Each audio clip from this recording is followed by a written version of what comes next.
cuarto, con una pequeña oración. Vamos a hacerlo en nombre del Padre, del Hijo y del Espíritu Santo. Amén.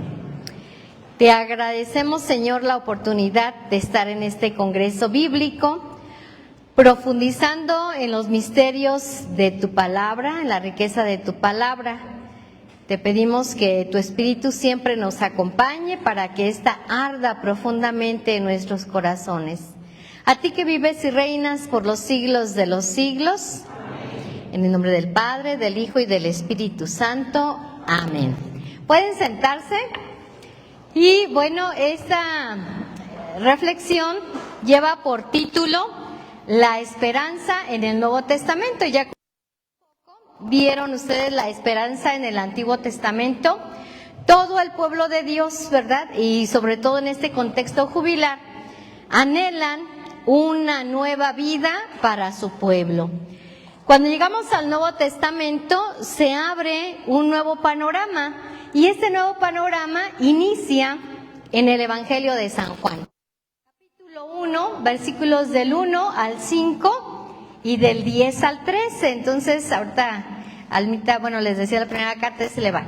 Evangelio de San Juan, capítulo 1, versículos del 1 al 5. Y vamos a ver en esta primera visión de la esperanza en el Nuevo Testamento, cómo se abre esta esperanza. La esperanza del pueblo de Dios en el Antiguo Testamento, solo para hilar, ¿verdad?, la reflexión anterior con el Nuevo Testamento. Y dice el pasaje bíblico que les invito que podamos hacerlo juntos. Evangelio de San Juan 1, del 1 al 5 y del 10 al 13. En el principio ya existía la palabra. Y aquel que es la palabra estaba en Dios y era Dios. Él estaba en el principio con Dios. Por medio de él, Dios hizo todas las cosas. Nada de lo que existe fue hecho sin él. En él estaba la vida, y la vida era la luz de la humanidad. Esta luz brillaba en las tinieblas, y las tinieblas no han podido apagarla. Ahora los versículos del 10 al 13. Aquel que es la palabra estaba en el mundo, y aunque Dios hizo el mundo por medio de él, los que son del mundo no lo reconocieron. Vino a su propio mundo, pero los suyos no lo recibieron.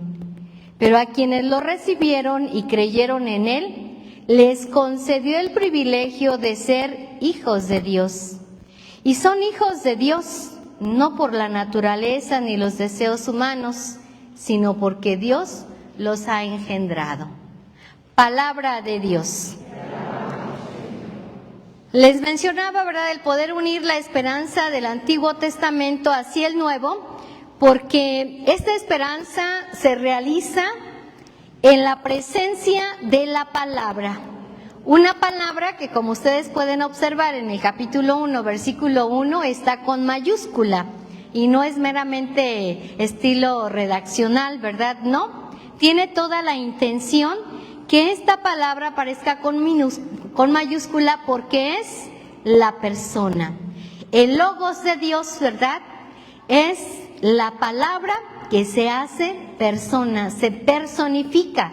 Entonces, esta espera que los profetas últimos en anunciar una nueva llegada, una nueva era, ahora se cumple en el Evangelio que tenemos en el Nuevo Testamento. Jesús se hace presente, existe y viene a los suyos.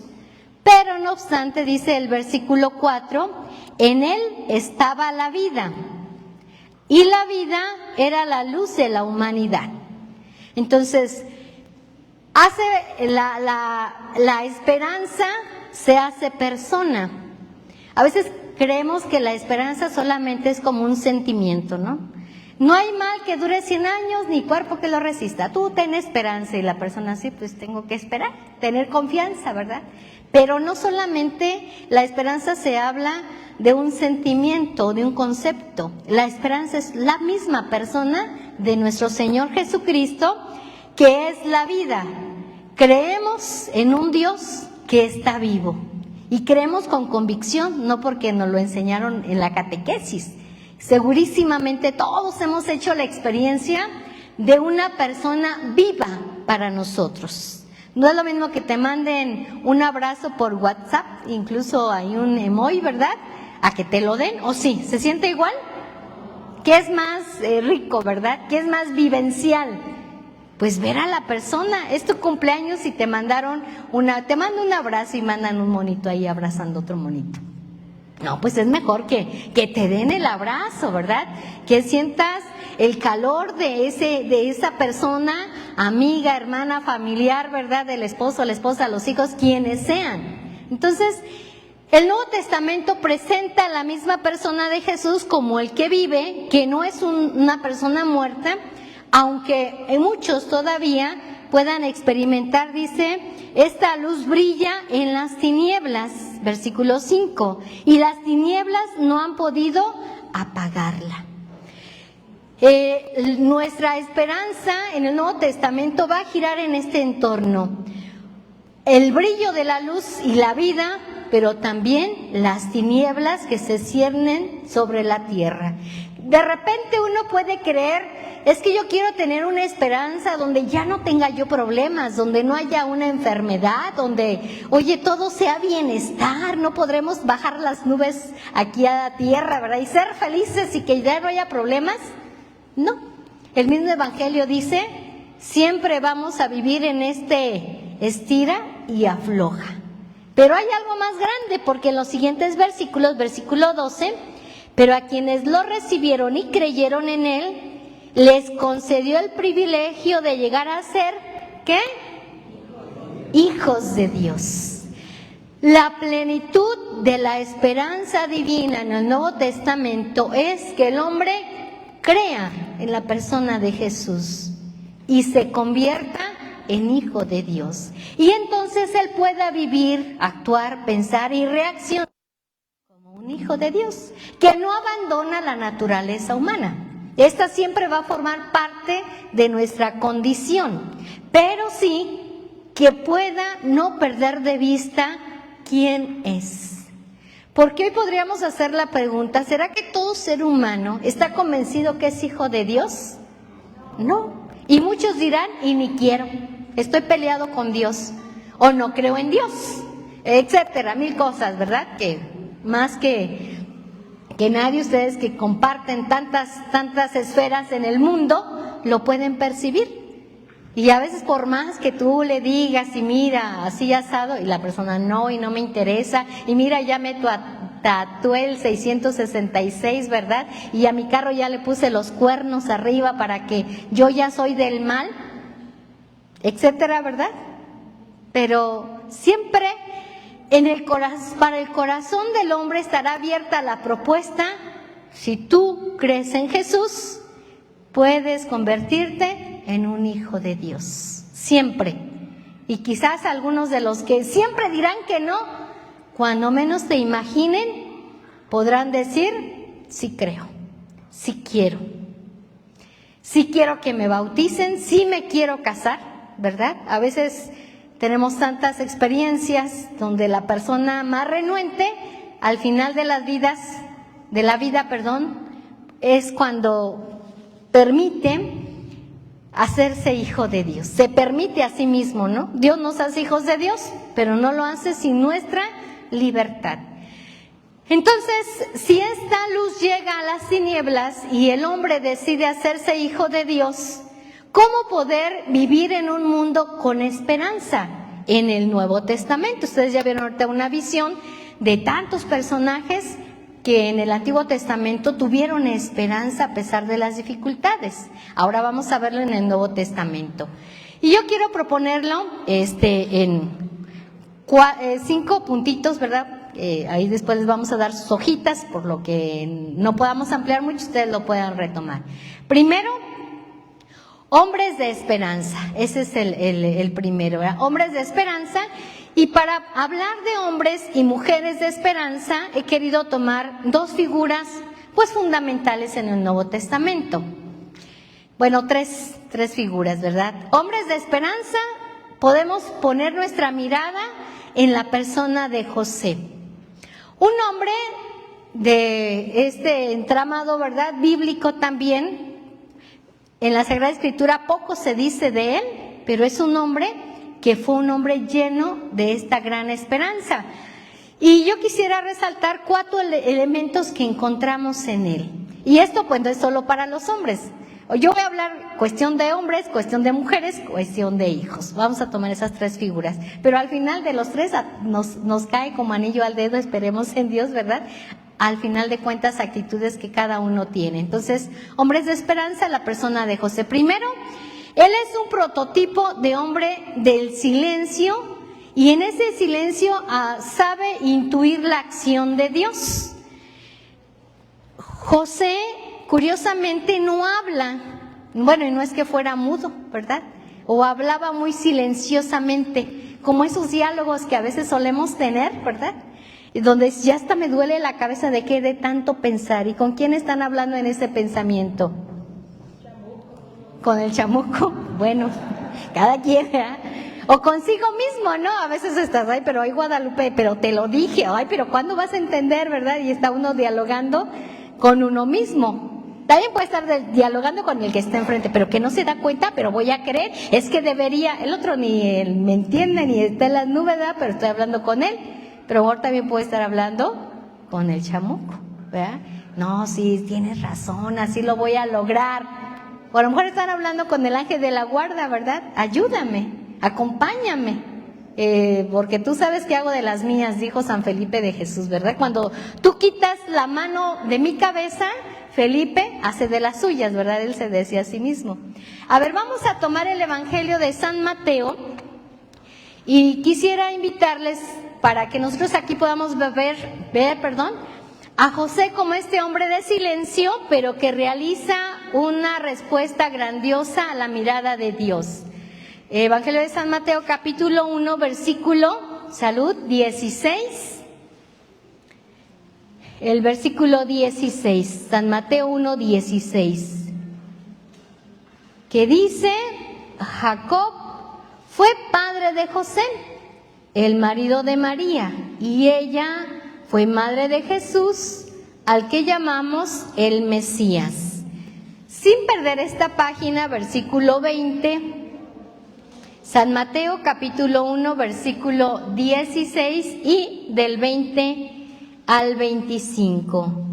Ya había pensado hacerlo así, cuando un ángel del Señor se le apareció en sueños y le dijo: José, descendiente de David, no tengas miedo de tomar a María por esposa, porque su hijo lo ha concebido por obra del Espíritu Santo. María tendrá un hijo y le pondrás por nombre Jesús. Se llamará así porque salvará a su pueblo de los pecados.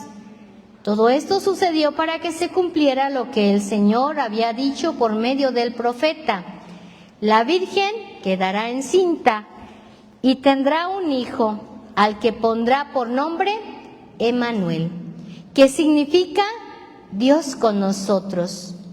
Cuando José despertó del sueño, hizo lo que el ángel del Señor le había mandado y tomó a María por esposa. Y sin haber tenido relaciones conyugales, ella dio a luz a su hijo, al que José puso por nombre Jesús. Palabra de Dios. Entonces tenemos en el versículo 16 cómo José primero, ¿verdad?, es parte de la descendencia davídica. Habíamos hablado, bueno, en el tema anterior, ¿verdad?, cómo esta presencia de José, del Hijo de Dios, cumple el designio divino. Los profetas lo habían anunciado, Jesús se hace presente dentro de esta descendencia davídica por medio de José y también por medio de la Virgen María. Pero después, ¿verdad?, tenemos versículos del 20 al 25, esta escena donde José, soñando, ya lo había pensado antes: si María está embarazada y no es mío, ¿qué voy a hacer? Pues me voy a separar de ella. Pero para que no se piense mal de ella, la voy a despedir en secreto y todo el pueblo dirá: qué mala onda fue José, porque no le respondió y pues a ella no le van a hacer nada, la van a respetar. Eso fue lo que él pensó. A veces lo que pensamos lo soñamos. Y en ese sueño, Dios le dice, le revela cuál es la verdad divina, cuál es la respuesta que él a lo mejor estaba tratando de buscar. Un hombre silencioso, ¿verdad? Pero que en este sueño, por ser un hombre justo, por ser un hombre también que era honesto, es capaz de dialogar con Dios. La base de la esperanza es la honestidad. Cuando hay honestidad, aunque todo parezca que se vino abajo, como lo habría pensado José, hay una respuesta de parte de Dios al plan de salvación. No hay que perder esto de vista. La vida de cada uno de nosotros tiene un proyecto. ¿Y cuál es este proyecto? Que el plan de Dios se realice. Y este plan es perfecto, aunque a los ojos humanos no tiene nada de perfección. Oye, era la esposa que tanto había querido y ahora me sale. ¿Con quién me voy a pelear? Con el ángel. ¿Con quién, verdad? Entonces, pero Dios es perfecto. Entonces, la honestidad hace que tarde que temprano surja la esperanza como una respuesta de parte de Dios. Entonces, José, después de guardar silencio, de reflexionar, va a tomar la actitud de la valentía. Y dice el texto, ¿verdad? Como lo escuchamos después de esto, ¿verdad? Él tomó a María como esposa y le pone el nombre como se le dijo, Jesús, Yeshua, ¿verdad? Salvación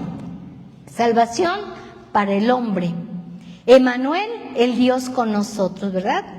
El nombre de Emmanuel que se había dado ya, ¿verdad? En el texto del profeta Isaías, Emmanuel significa, es un nombre compuesto del hebreo, ¿verdad? El prefijo que es em es en medio de, y después am, que es pueblo. Entonces, el inicio, ¿verdad? Él también es un sufijo de Dios. Entonces, el nombre Emmanuel como tal significaría el Dios que está en medio de su pueblo. Por eso tenemos traducciones que nos dicen Dios con nosotros. Pero el significado es muy importante porque cuando hablamos que Dios está en medio del pueblo, aquí tenemos nuestro lugar, ¿verdad? Y si Jesús se hiciera presente y estuviera en medio, ¿qué haríamos todos? Correr hacia Él, porque no está allá en la esquina ni acá, está en medio. Y para el pueblo cristiano, el pueblo judío, que Dios estuviera en medio significaba la centralidad de la vida del hombre. Entonces, hablar del Emmanuel, del Dios con nosotros, o bien, más literalmente, el Dios que habita en medio de nosotros, es hablar de que el pueblo no tiene temores. Cuando está el valiente en medio, los cobardes huyen, ¿verdad? Y el pueblo se siente seguro, se siente resguardado. Entonces, este sentido para José es muy importante. Ponerle a su hijo, al Hijo de Dios, el Emmanuel, es como un choque, ¿verdad? O sea, es Dios que está conmigo, pero es mi hijo. Pongo un paralelo que pues es chiquito, ¿verdad? En comparación con este misterio. Ahora que fue la canonización de Carlos Acutis, ¿estaba presente quién? Su mamá y sus hermanitos, que no lo conocieron, pero su mamá. Y yo pensaba, ¿qué sentiría la mamá? O sea, este hijo que yo engendré, que le cambié el pañal, que le di la papilla, y ya se me adelantó. Él es santo y está reconocido por la iglesia, y yo soy su mamá. Yo creo que es como un misterio, ¿no? O sea, lo vi tan normal, roncar, caerse de la cama, rasparse, ¿verdad? O sea, las cosas ordinarias, pero es santo. Imaginemos para José también lo que esto implicó. Es el Hijo de Dios, es el Salvador, es la esperanza del mundo, pero es mi hijo. Bueno, entonces José es un hombre valiente, un hombre de peregrinación de fe, que es lo que se nos invita en este año, jubilar, ser peregrinos. José tiene que viajar desde Nazaret hasta Belén para ir a empadronarse y allá nace Jesús. Después, ante la persecución de Herodes, ¿qué tiene que hacer? Peregrinar hasta Egipto y posteriormente regresar. Y todos estos pasos que seguramente dio José fueron pasos de fe. No entiendo del todo, si el Dios Todopoderoso está conmigo, ¿por qué tengo que huir? ¿Por qué tengo que irme a un lugar extranjero? ¿Por qué tengo que regresar? Algunos dicen que a lo mejor en el contexto, pues sí, huyó para poner a salvo, que es la primera actitud de la esperanza también. Salvar. ¿A quién? A la familia, a los más cercanos, a los tuyos. La esperanza tiene este propósito también. Y otros dicen, ¿verdad?, que esta ida a Egipto hablaría del universalismo de Jesús, porque va a un pueblo extranjero. No es su pueblo, no es su tierra. Y tan pequeño ya andaba de misionero Jesús, ¿verdad?, llevado por sus papás. Entonces, José es un hombre peregrino en la esperanza que destina también la firmeza. José tiene una esperanza firme, porque ante las adversidades de lo que fuese peregrinar, ese caminar mientras Jesús fue creciendo hasta la edad de los 12 años, el encuentro que se tuvo en el templo primero, cuando lo van a presentar, ¿verdad?, pequeñito a los 40 días, y que Simeón y Ana, ¿verdad?, le revelan, bueno, más a la Virgen, que le dijo: a ti te atravesará una espada el corazón. Pero José también se quedaría: ¿qué me estás diciendo? Si es el Hijo de Dios. Y más tarde, cuando a los 12 años, recordemos que Jesús se perdió, y no encontrarlo, y encontrarlo después allá predicando tan pequeño, eran muchos desconciertos para José.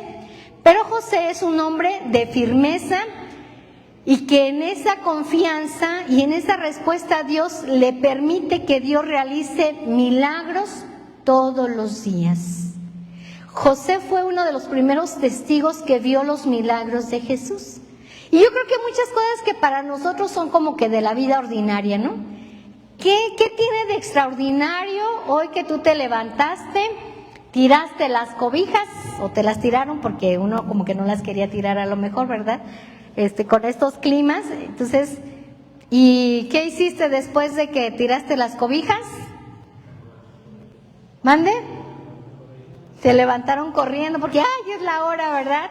Corriendo. Y estos gestos que parecen cosa de nada, hablamos buenos días, oye, ya es la hora. ¿Ustedes son conscientes de todo lo que hicieron en ese primer acto en la mañana? Porque hay personas que están mudas y no pudieron hablar.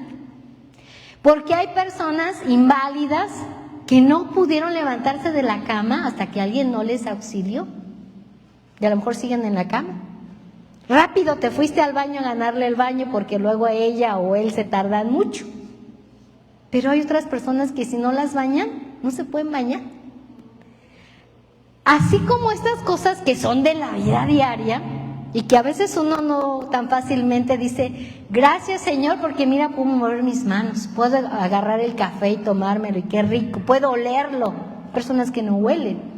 A veces hay muchos milagros que Dios realiza en nuestro día a día de la vida ordinaria, de las que uno no es consciente.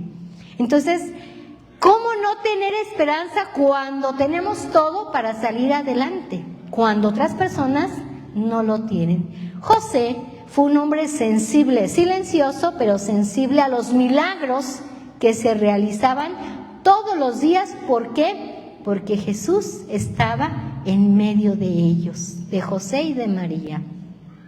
En medio de una familia. ¿Cuántos milagros se realiza cuando Jesús está en medio de una familia? ¿Y cuántas desgracias se avecinan cuando Jesús no está en el centro de una familia? Segundo personaje, mujeres de esperanza en el pueblo de Dios. Y tomamos como referencia pues a la Virgen María. ¿Cómo no tomarla en cuenta, verdad? Creo que la Virgen María la tenemos incluso como una advocación en la letanía del Rosario. María, Madre de Esperanza, ¿verdad? El Papa Francisco la agregó sabiamente. ¿Por qué? Porque en esta esperanza la Virgen María nos ha enseñado que a pesar de las dificultades, ella puede decir sí. Su fiat, ¿verdad? Su hágase en mí según tu palabra. Entonces, en la Virgen María, en el Evangelio de San Lucas, capítulo 1, nosotros conocemos la narración.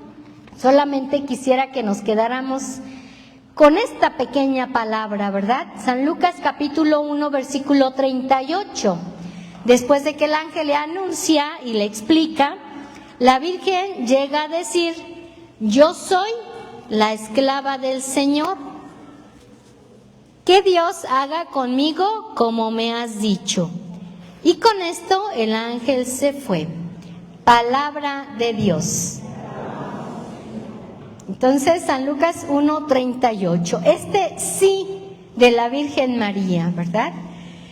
Un sí que es una palabra tan sencilla y que abre tantas puertas, pero que si no se da un sí, hay mucho dolor.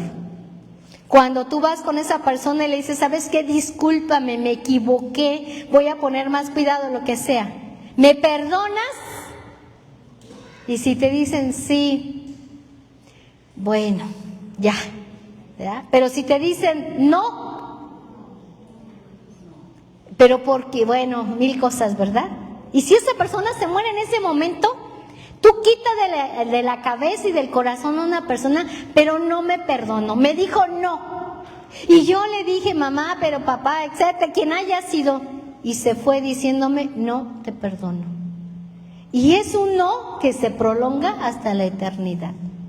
O es un sí que se prolonga hasta la eternidad. Entonces, finalmente uno se pone a pensar, ¿verdad? Este sí tan trascendente de la Virgen María, con una actitud también valiente. Resulta que José fue valiente, pero la Virgen también fue valiente. Cuando ante el anuncio del ángel ella puede decir sí, acoge la vida en su vientre, una vida que cambia la historia de la humanidad.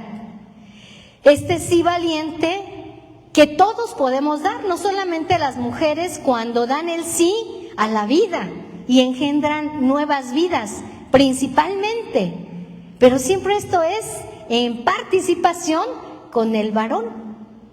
Pero a veces si hablamos de un engendrar espiritual, ¿qué tendríamos que decir? Que este sí a la vida es la proyección de la vida de Dios en la persona humana.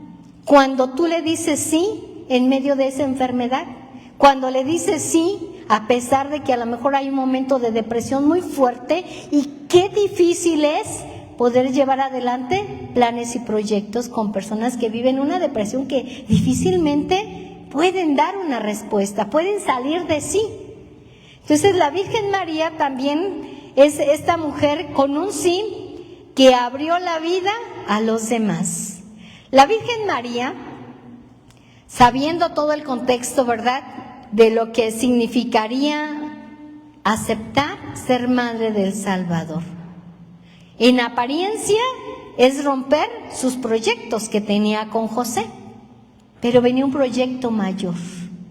A veces el sí que se espera de nosotros en la esperanza es para un bien mayor, aunque no sea como yo lo pensé.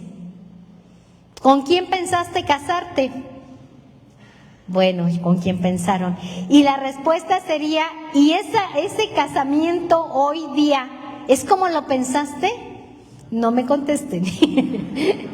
Yo creo que dicen: no, es mucho mejor, ¿verdad? Es más grande de lo que imaginé. O de repente dicen: ay, no sé en qué momento me fui a meter por aquí, por allá, ¿verdad?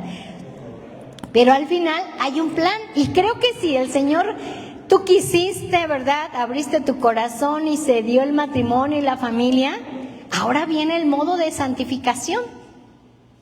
Y ese modo de santificación se vive con la disposición que tuvo la Virgen María para aceptar, participar en el plan de salvación de parte de Dios. María por eso se convierte en madre de la esperanza, porque en su sí en su obediencia a Dios, ¿verdad? Va a ser una obediencia donde la mujer sabe escuchar para acoger la existencia de una nueva vida, de la humanidad. Entonces, cuando el hombre, la mujer, le dicen sí a Dios, tiene que ser un sí continuo, envuelto en generosidad, en disposición, en búsqueda. ¿Cómo serán estos planes de Dios? ¿Cómo se van a llevar adelante? Y ir comprendiendo, ¿verdad?, que esta disposición de la Virgen María, fíjense que la esperanza tiene como antesala la escucha. No se da esperanza si no se escucha, van de la mano. El documento, ¿verdad?, jubilar hace mucho énfasis en ello. Hace falta saber escuchar a Dios para saber tener la esperanza. Por eso la Virgen María es capaz de obedecer hasta el extremo. ¿Hasta qué extremo? Hasta el extremo de estar en la cruz. El Evangelio de San Juan 19:25 lo menciona. San Juan 19:25, ¿qué dice? Junto a la cruz de Jesús estaban su madre y la hermana de su madre, María, esposa de Cleofas, y María Magdalena. Palabra de Dios. Y quisiera hacer alusión a esta actitud. María junto a la cruz estaba. La esperanza muchas veces tiene el rostro de este verbo, estar, presencia, acompañarte. A veces, ¿qué dijo la Virgen María en la cruz? Nada, simplemente estaba siendo fortaleza para su hijo que estaba muriendo en la cruz. Quienes de ustedes son papás o mamás y quienes somos hijos, cuando tu mamá está, ¿verdad?, también tu papá, pero en este caso hablando de la Virgen María, para el hijo es como decir, aquí está ella. Cuando en la escuela te dabas tus agarradas, ¿verdad?, y llegaba tu mamá, que decías, ya llegó mi mamá, lero, lero, ¿verdad? Y ya así hacías de las tuyas, porque ya estaba tu mamá. Ya había alguien que te iba a proteger, porque te hubieras portado mal, ¿verdad? Pero es decir, este estar, esta presencia, da vitalidad a la vida. Y la Virgen María mantiene un sí a tal grado de estar siempre al lado de Jesús. Si ustedes recuerdan así las escenas que le vengan a la mente, de los momentos en los que la Virgen María estaba con Jesús. Estuvo cuando nació, cuando le llevaron al templo, cuando se perdió. ¿Con quién vivió Jesús hasta los 30 años? Con la Virgen, y la Virgen estaría ahí. Y hay relatos en los evangelios donde dice que andaba Jesús predicando, haciendo algunos milagros, y llegó su madre, ¿verdad? Jesús, y tu madre te llama. Ahí estaba la Virgen María. En distintos momentos en la vida adulta de Jesús, la Virgen va a estar ahí. La esperanza significa estar. ¿Cuáles son muchos reclamos que a veces tenemos en la vida? Es que Él no estuvo, pero te dejé la comida, sí, pero no estabas. Es que en mi cumpleaños, pero te mandé tu regalo, hasta llegó un día antes. Sí, pero tú no estabas. ¿Qué es lo que reclama el ser humano? Presencia. La esperanza es presencia, es estar ahí, como lo hizo la Virgen María a los pies de la cruz. Porque una madre, ¿verdad?, siempre acompaña en los últimos instantes a su hijo. La Virgen María como madre siempre está custodiando la pasión de cada uno de sus hijos. Esta pasión de la vida diaria, ay, ya siento que me muero. Y no nos morimos, ¿verdad? Volvemos a recuperarnos y seguimos adelante, por gracia de Dios. Pero cuántas pasiones difíciles, dolorosas, no vivimos constantemente. Cuántos dolores no hemos cargado, pero en estos nunca estamos solos. Siempre la presencia de la Virgen nos acompaña. Y en México, ¿verdad?, se nos dirá siempre este eslogan de la Virgen de Guadalupe: no estoy yo aquí, le dice a San Juan Diego, que soy tu madre, no soy yo tu salud, cuando la angustia con el tío Bernardino, ¿verdad? Tú haz mi misión, lo que yo te pido, que yo me ocupo de tu tío, que yo me ocupo, ¿verdad?, de tus necesidades. Entonces la Virgen María presenta este rostro de la esperanza, de presencia, de acompañamiento, aún en los momentos más difíciles. Con ella siempre hay una solución. Con la Virgen María nace la Iglesia.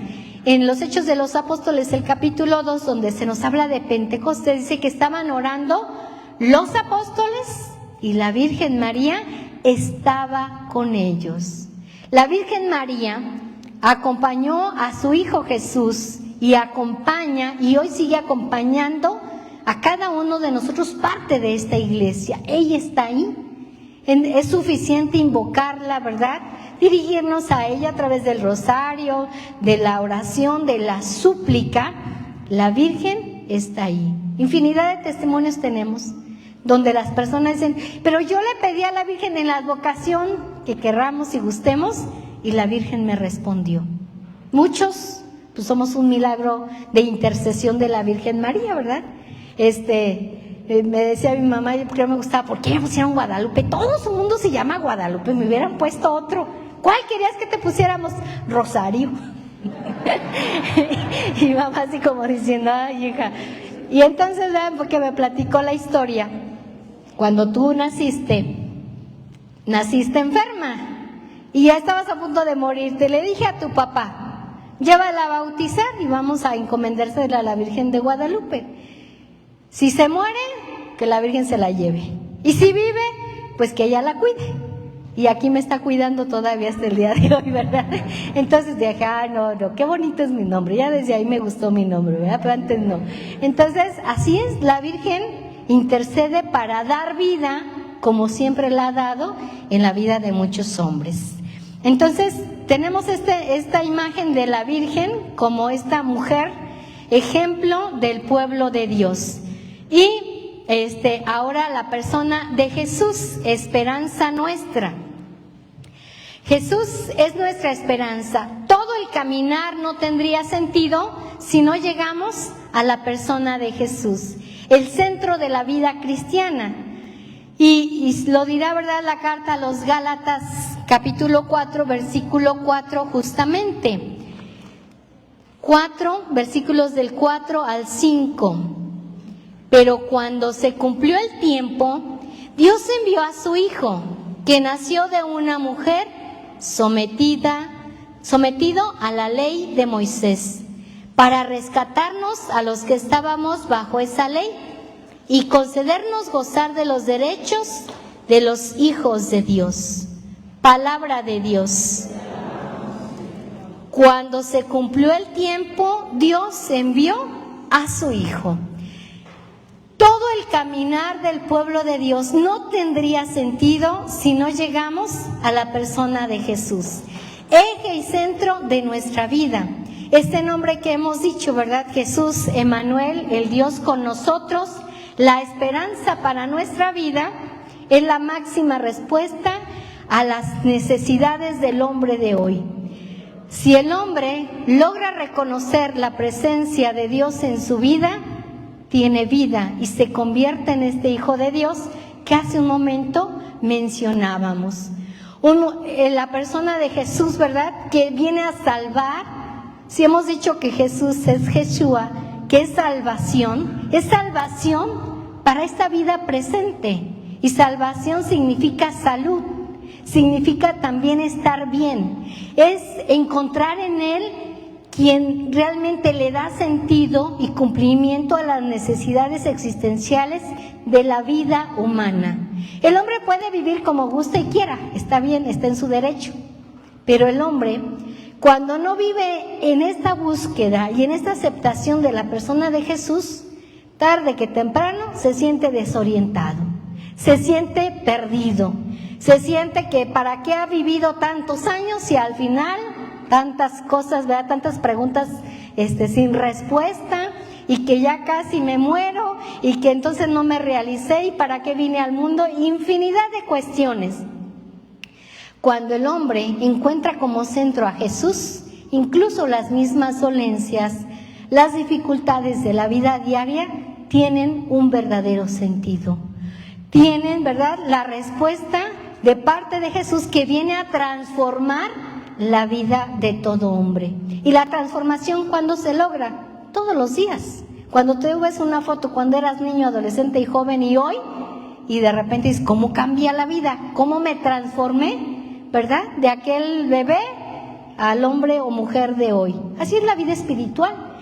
El hombre se va transformando en la medida que le da pauta para que Jesús siga transformando su vida. ¿Y cuándo va a terminar esta? Hasta la eternidad. De hecho, ese es el propósito. ¿Cuál es la esperanza máxima? Que todos los hombres se salven y lleguen al pleno cumplimiento y salvación de su vida, que es la eternidad. Quien pierde de vista el cielo, ¿verdad?, pierde de vista el sentido de su vida. De nada sirve vivir si no me proyecto al cielo, aunque muchos digan que la vida es para vivirla aquí, porque después de esta no hay nada, ¿verdad? No es así. Y bueno, hay muchas experiencias que nos hablan de esta transformación que se va realizando, y con Jesús siempre se hará nueva la propia vida y la vida de los demás. Y bueno, 2 puntitos que van a aparecer ahí en sus hojas, ¿verdad? Este nuevo pueblo de Dios caminará en una esperanza siempre constante, transformando la vida de muchos discípulos, de muchos apóstoles, que van a darle este sí a la respuesta de Jesús. Y posteriormente, ¿verdad?, yo dejo ahí en la hojita un mensaje para todos los misioneros y evangelizadores, porque ¿cuál es nuestra tarea después de esta experiencia y de esta respuesta? Evangelizar a los demás, ¿verdad? Lo que dice nuestro tinaco: quien ha conocido a Dios no puede callar.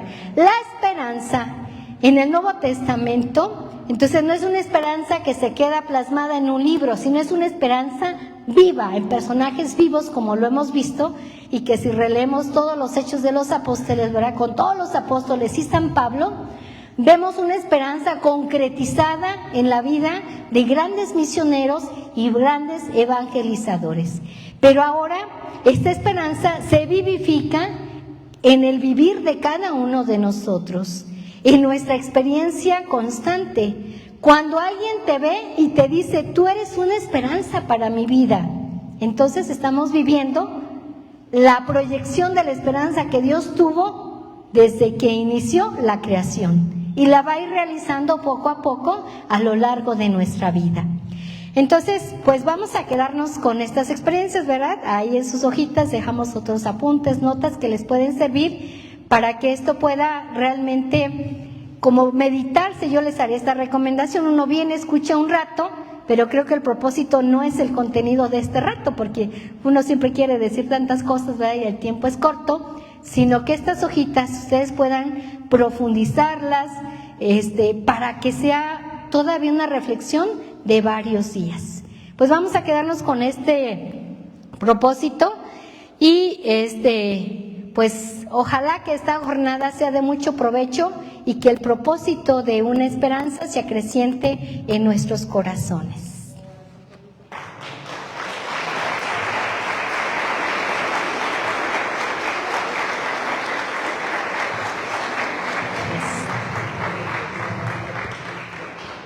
¿Qué tal estuvo el tema? Muy bien, ¿verdad? Bueno, ya varios conocen a nuestra madre Lupita, ¿verdad? Tiene una trayectoria muy larga dentro de la comunidad, mucha experiencia, y eso es lo que hace Dios, ¿no? La experiencia.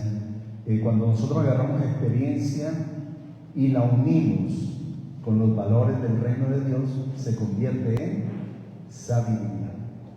Y eso es lo que acabaron de escuchar. Mucha sabiduría. Sí, entonces lo mismo con cada uno de nosotros, ¿verdad? La experiencia que vamos adquiriendo en la vida, la unimos con los valores del reino de Dios y nos da sabiduría. Le hacemos entrega a la madre de este obsequio, ¿verdad? Gracias. Muchas gracias por venir. Gracias. El Señor es.